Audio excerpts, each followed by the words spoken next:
नमस्कार मैत्रिणींनो, मी Madhuri's cooking and lifestyle मध्ये तुमच्या सगळ्यांचं खूप खूप स्वागत करते। तर मैत्रिणींनो, अगदी चौपट फुलणाऱ्या मस्त खमंग आणि खुसखुशीत अशा उपवासाच्या बटाटा साबुदाणा चकल्या कशा बनवायच्या त्याची रेसिपी बघणार आहोत। तर अगदी छोटीशी चकली तळण्यासाठी टाकली आणि ती अगदी चौपट फुललेली आहे आणि ती देखील आज आपण वेगळ्या पद्धतीने बनवणार आहोत, ज्यामुळे तुमच्या चकल्या अजिबात बिघडणार नाही आणि त्या अगदी चौपट फुलून खायला देखील एकदम भन्नाट लागतील। तर अतिशय कमी कष्टात होणारी, घरी आहे त्या साहित्यामध्ये होणारी आणि न बिघडणारी रेसिपी आहे। रेसिपी शेवटपर्यंत नक्की बघा। आवडली तर लाईक करा, शेअर करा आणि सबस्क्राईब करा। चला तर मग वेळ न घालता रेसिपीला सुरुवात करूया। तर यासाठी मी 2 वाट्या साबुदाणा घेतलेला आहे। वजनी प्रमाणात म्हणाल तर हा अर्धा किलो म्हणजे 500 ग्रॅम साबुदाणा आहे। हा 3 ते 4 पाण्याने स्वच्छ धुवून घेतलेला आहे आणि त्यानंतर आवश्यकतेनुसार पाणी घालून ह्याला मी साधारणपणे 7 ते 8 तास भिजवून घेतलेला आहे। तर साबुदाणा अगदी मस्त फुलला पाहिजे, त्यासाठी एक कांडभर पाणी याच्यावर ठेवायचं, म्हणजे साबुदाणा छान फुलल्या जातो। तर साधारणपणे 7 ते 8 तास साबुदाणा भिजवून घेतलेला आहे। त्यानंतर अर्धा किलो साबुदाण्यासाठी मी 1 ग्लास पाणी उकळण्यासाठी ठेवलेला आहे। त्या पाण्यातच आपण चवीपुरतं मीठ घालून घेणार आहोत, म्हणजे सगळ्या साबुदाण्याला मीठ अगदी व्यवस्थित लागेल। आता ह्या पाण्याला छान खळखळ अशी उकळी आणायची आहे आणि अर्धा किलो साबुदाण्यासाठी 1 ग्लास पाणी हे एकदम परफेक्ट प्रमाण आहे। पण साबुदाण्यामध्ये फरक असतो, कुठल्या साबुदाण्याला जर जास्त पाणी लागत असेल तर थोडंसं पाणी आपण ऍड करू शकतो। आता हा भिजवलेला साबुदाणा ह्या उकळलेल्या पाण्यात घालून घ्यायचा आहे। ह्याला असं व्यवस्थित मिक्स करून घ्यायचं आहे। ह्याला खूप वेळ शिजवत बसण्याची गरज नाही। साबुदाणा ट्रान्सपरंट होईपर्यंतच आपल्याला छान शिजवून घ्यायचा आहे। ह्यामुळे काय होतं, साबुदाणा अगदी मस्त फुलतो आणि चकली देखील अगदी दुपटीपेक्षा जास्त फुलल्या जाते आणि खायला देखील खुसखुशीत लागते। तर आता काय करायचं, हे मिक्स केल्यानंतर मध्यम आचेवर ह्याला असंच वाफून घ्यायचं। याच्यावर झाकण ठेवायचं, मोठं ताट किंवा परात ठेवू शकता। 5 ते 7 मिनिट झाल्यानंतर याला परत एकदा असं मिक्स करून घ्यायचंय, जेणेकरून साबुदाणा कढईला चिकटून बसणार नाही। चमच्याच्या साहाय्याने व्यवस्थित मिक्स केल्याच्या नंतर परत एकदा याच्यावर झाकण ठेवायचं आणि 5 ते 7 मिनिटभर वाफवून घ्यायचं, म्हणजे किंवा शिजवून घ्यायचं। तर अगदी खिरीसारखं शिजवायची गरज नाही, पातळ होण्याचं देखील टेन्शन नाही आणि बिघडण्याचे देखील बिलकुल चान्सेस नाही। तर ह्या पद्धतीने हे छान असं व्यवस्थित मिक्स करून घेतलेलं आहे। साबुदाणा बऱ्यापैकी ट्रान्सपरंट व्हायला सुरुवात झालेली आहे। परत एकदा चमच्याच्या साहाय्याने व्यवस्थित मिक्स करून घ्यायचंय। याची सोपी ट्रिक विचाराल तर साबुदाणा आपल्याला ट्रान्सपरंट होईपर्यंत शिजवून घ्यायचा आहे।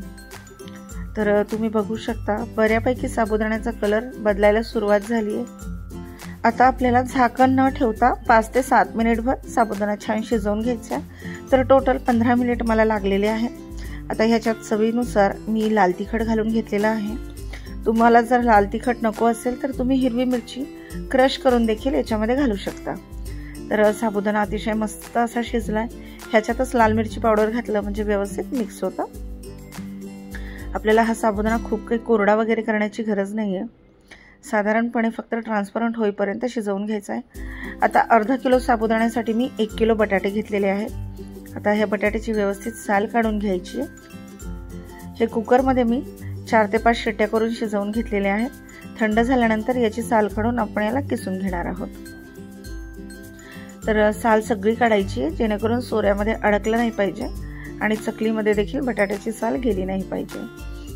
तर ह्या पद्धतीने मी सगळ्या बटाट्याची साल काढून घेतली आहे आणि आता हे सगळे बटाटे खिसणीच्या साहाय्याने आपल्याला खिसून घ्यायचे आहेत। तुम्ही याला पुरणाच्या जाळीतून किंवा पुरण पात्रातून देखील काढू शकता, पण मला खिसणीने खिसून घेण्याची स्टेप सोपी वाटते, म्हणून मी खिसणीच्या साहाय्याने याला व्यवस्थित खिसून घेत आहे।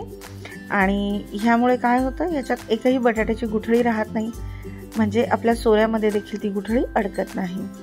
तर ह्या पद्धतीने सगळे बटाटे आता व्यवस्थित आपल्याला सांभाळून खिसून घ्यायचे आहे, हाताला कुठल्याही प्रकारची किसणी न लागता। आता बटाटा मस्त किसून घेतलाय। आता जो शिजवून घेतलेला साबुदाणा आहे त्यामध्ये हा बटाटा घालून घ्यायचा आहे। आणि त्यानंतर हे सगळं व्यवस्थित मिक्स करायचं आहे। मिक्स केल्यानंतर थोडीशी टेस्ट घेऊन बघायचं, तुम्हाला जर तिखट किंवा मीठ कमी वाटत असेल तर तुम्ही याच्यामध्ये ॲड करू शकता। कुठलाही वाळवण्याचा पदार्थ करताना मीठ थोडंसं कमी घालायचं, कारण वाळल्यावर यातलं मीठ आपल्याला खारट लागू शकतं, त्यामुळे मिठाचा वापर जरा सांभाळून करायचा आहे। आता बऱ्यापैकी थंड झाल्यामुळे मी हाताने देखील याला व्यवस्थित मिक्स करून घेऊ शकते। तर हाताला थोडासा पाण्याचा हात लावून हे व्यवस्थित मिक्स करून घ्यायचं, म्हणजे आपल्या हाताला हे मिश्रण अजिबात चिकटणार नाही। याला छान असं मिक्स करायचं आहे। तेलाचा वगैरे वापर करण्याची अजिबात गरज नाही आहे, पण जर आपल्या हाताची आग होऊ नये म्हणून हलकंसं तेलाचा किंवा तुपाचा हात आपण आपल्या हाताला लावून घेऊ शकतो। त्यामुळे काय होतं, तिखट हाताला लागून आपल्या हाताची जळजळ होत नाही। तर हे सगळं व्यवस्थित मिक्स झालेलं आहे। आता आपल्याला एका प्लास्टिकच्या शीटवर सोऱ्यामध्ये घालून याच्या चकल्या बनवून घ्यायच्या आहेत आणि त्यानंतर चकल्या मस्त वाळवून घ्यायच्या। उपवासाला बरं पडतं, मुलांना देखील खूप आवडतं। आता गोळा मस्त मळून झालाय। आपण याच्यामध्ये पाण्याचा वापर कुठेही केलेला नाही, मी हाताला फक्त हलकंसं पाणी लावलं होतं। आता सोऱ्या घ्यायचा, ही चकलीची प्लेट याच्यामध्ये घालून घ्यायची आणि चमच्याच्या साहाय्याने किंवा हाताच्या साहाय्याने ह्याच्यामध्ये हे मिश्रण सगळं भरून घ्यायचं आणि मग याच्या चकल्या पाडून घ्यायच्या आहेत। तुमच्याकडे जर सोऱ्या नसेल किंवा सोऱ्या असेल आणि थोडीशी जाड चकली जर हवी असेल तर तुम्ही पायपिंग बॅगमध्ये देखील हे मिश्रण भरून याच्या चकल्या बनवून घेऊ शकता। तर ह्याच पद्धतीने मी याच्या छान अशा चकल्या बनवून घेते आणि साधारणपणे याला 2 ते 3 दिवस आपण वाळवून घेणार आहोत।